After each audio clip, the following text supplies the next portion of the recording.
Welcome back everybody to another episode of Direct Comparison. In today's episode, in preparation for the upcoming Division 2, I want to revisit an earlier E3 showing for the original Division game that I never had a chance to break down and analyze myself.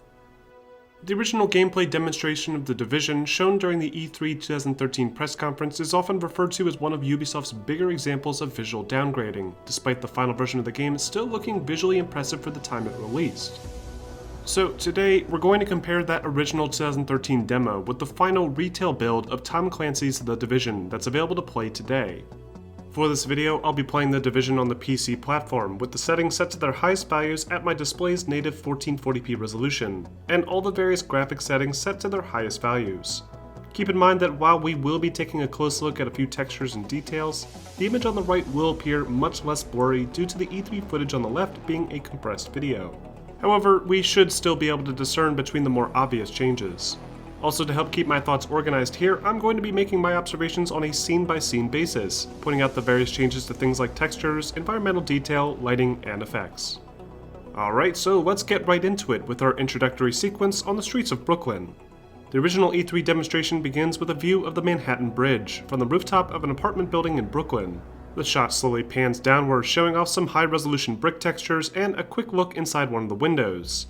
Eventually, the camera turns away from the building, giving us a look at the street below leading towards the bridge, and then finally stops when it reaches the Division agent standing at an intersection. In the final build of the game, this introduction plays out much differently. The panning cinematic of the building has been replaced with a much shorter sequence where the Division agent is investigating a deceased officer on the ground. The agent then stands up and looks at the reflection of themselves in a nearby car window. Here, the player is given an opportunity to create their character's appearance by selecting the various preset faces and changing things like hairstyle. In the original demo, it suggested that this Brooklyn scene takes place much further along in the game, as the player already has some cool clothing, more powerful weapons, and several unlocked abilities. If you start a second character in the retail version of the game, you can equip your already unlocked clothing to your new character. But your weapons are still locked to a default starting loadout that doesn't match what the players were using in the demo. As the character begins to walk down the street, you'll notice several changes to the lighting and the environment's layout. I tried my best to match up the lighting in this street by waiting for the sun to cast light onto the buildings on the left, but unfortunately, the lighting can never exactly match that E3 demonstration. The path that the sun takes in the retail version has been altered in a way that makes replicating the direction of the sunlight impossible. In the E3 demo, the sun appears to be setting on the northwestern side of the city, but in the final release, the sun sets in the southwest. But this doesn't necessarily mean that the lighting's now worse than it was. The important takeaway here is that while the lighting has been altered, it's still impressive all the same. Global illumination helps to make the light layer of snow on the streets of New York glow in the early mornings, and God rays shine through various props in the environment, just like they did in the demo.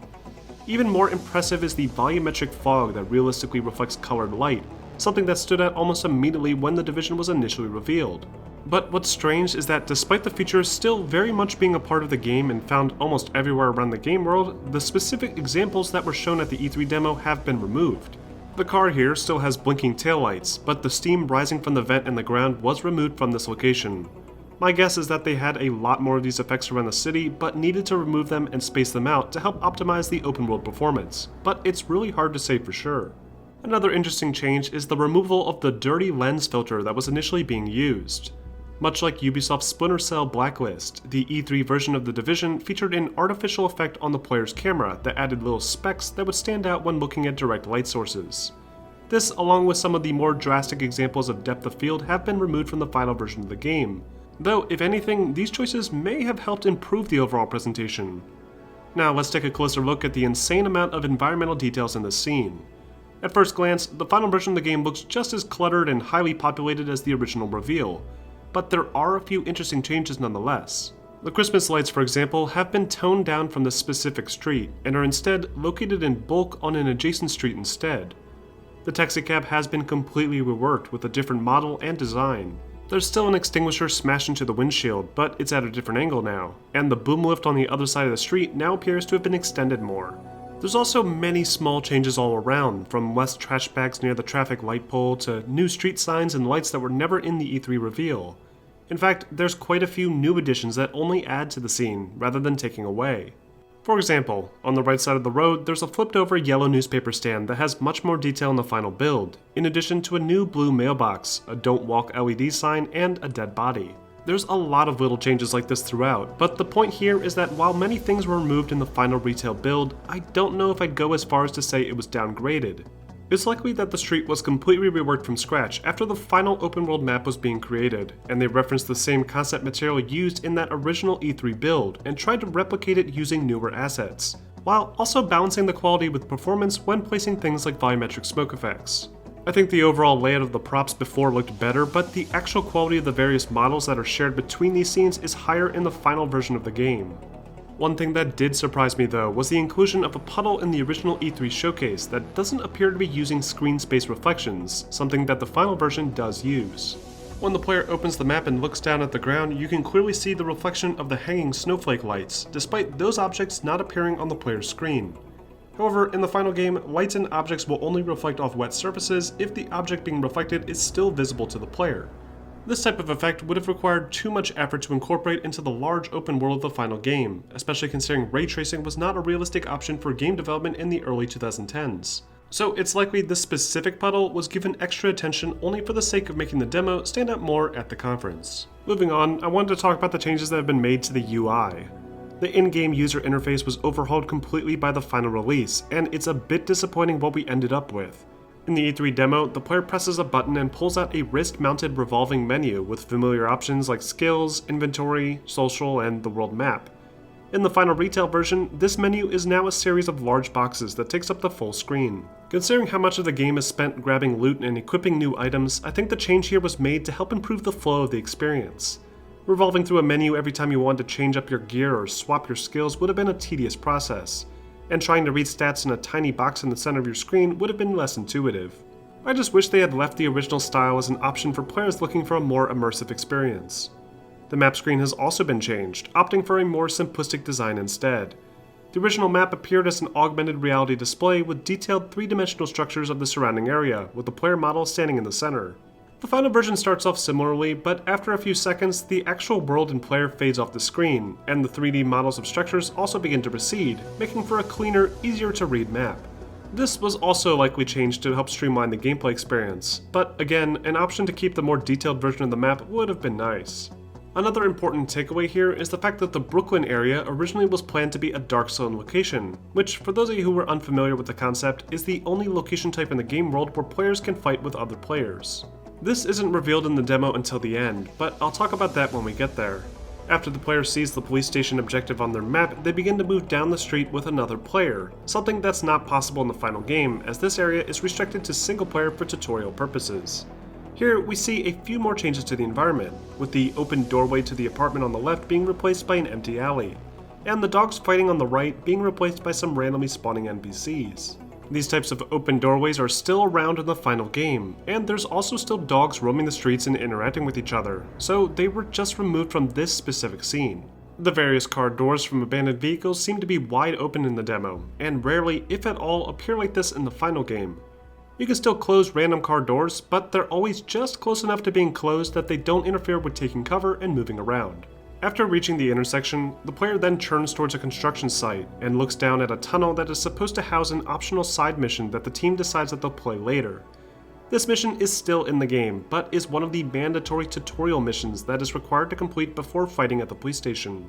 Here we also see another example of a slight visual downgrade, with the volumetric fog effects and lighting from the tunnels being removed entirely. Again, these effects are still in the game and look about as good, but they just happen to not be in this area anymore.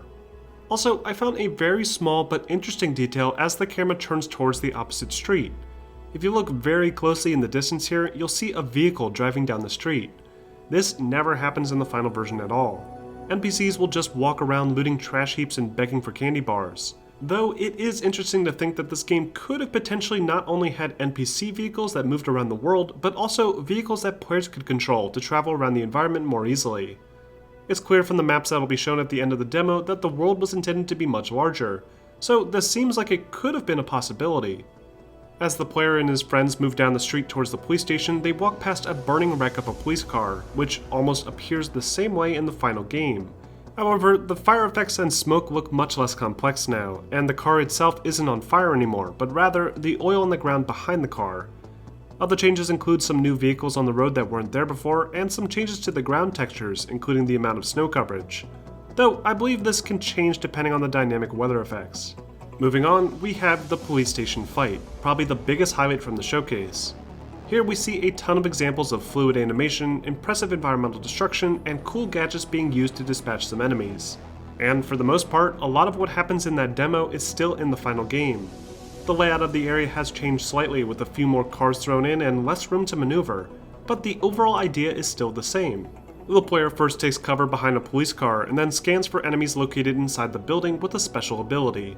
This scan ability is still in the game and functions the same way, though the design of the scan targets has changed slightly to feature less blur and crisper wireframe outlines of enemies. After initiating the fight in the demo, a group of enemies begins to run out of the front door shooting. In the final build, the player groups up with a few AI survivors instead, and are ambushed by a group of enemies coming from the nearby road on the right. The enemy AI in the original demo appeared more advanced, splitting up and taking cover in more tactical positions in the parking lot. The AI feels less intelligent in the final build, and typically stands out in the open, only taking cover after taking a large amount of damage. They also seem to fire less randomly, meaning situations where the car windows get blown out from a stream of bullets are much less common. Thankfully, the vehicles still offer the same high level of destruction that was shown at E3.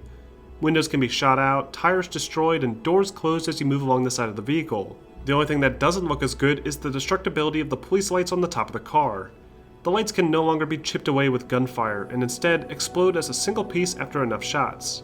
It's only a minor downgrade, and the overall quality of the vehicle damage seems to be about on par with what was shown off.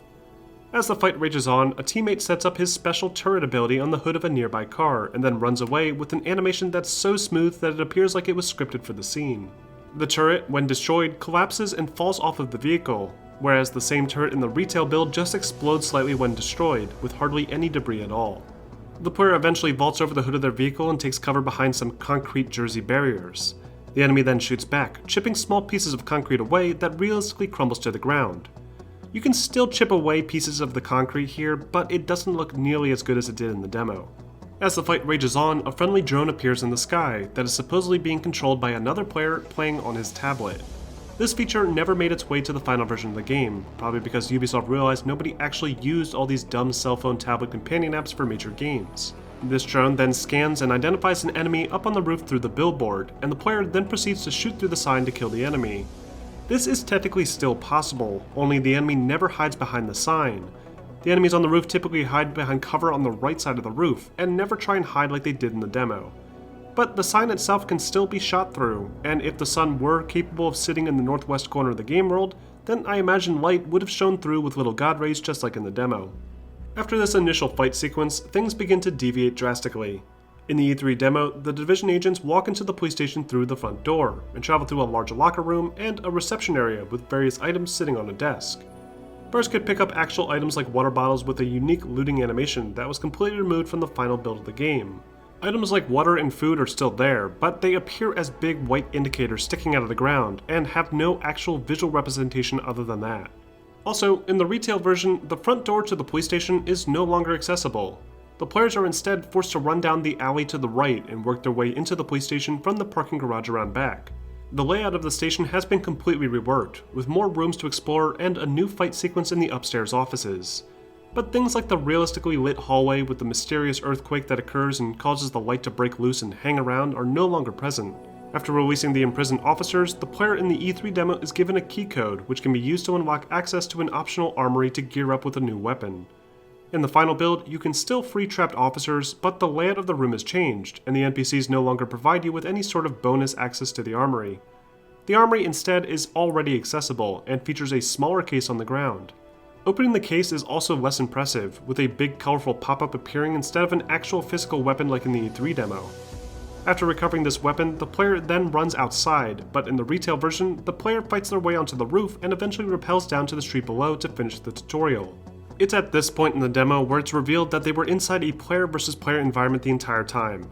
According to a map that pops up as the demo slowly zooms out, the game world was intended to be much larger, with several more dark zones spread out around Manhattan, Brooklyn, and even some of Queens. However, the final build of the game never managed to accomplish this, and instead focused entirely on the streets in Manhattan. It feels like the final version of this mission removed a lot of the immersive aspects that made it stand out at the conference in 2013. Had they just made this intro a linear tutorial sequence with scripted animations, they would have been able to properly capture the scenes from the E3 trailer accurately, and would have avoided a lot of the backlash they received when they released the game. The final product is still a good looking game. The way the smoke effects, lighting, and shadows combined still looks amazing, and the dynamic weather only further adds to the presentation. A lot of the things that were shown in 2013, like the player closing car doors as they moved around behind cover, or the small destructive capabilities of many of the vehicles, are still here. And while some of the detail in that first street of the demo were removed, other details were added, and recurring objects were only improved upon with sharper textures and better lighting. The only thing I wish hadn't changed was the immersive heads-up display design that they originally showed off. But what do you guys think? Is this another classic case of the Ubisoft downgrade, or were you impressed by the game's final presentation all the same? Let me know in the comments section. Also, be sure to stay tuned for a detailed comparison between the upcoming Division 2 released later this week, along with a full review. And don't forget to like and subscribe for more videos like this posted every week.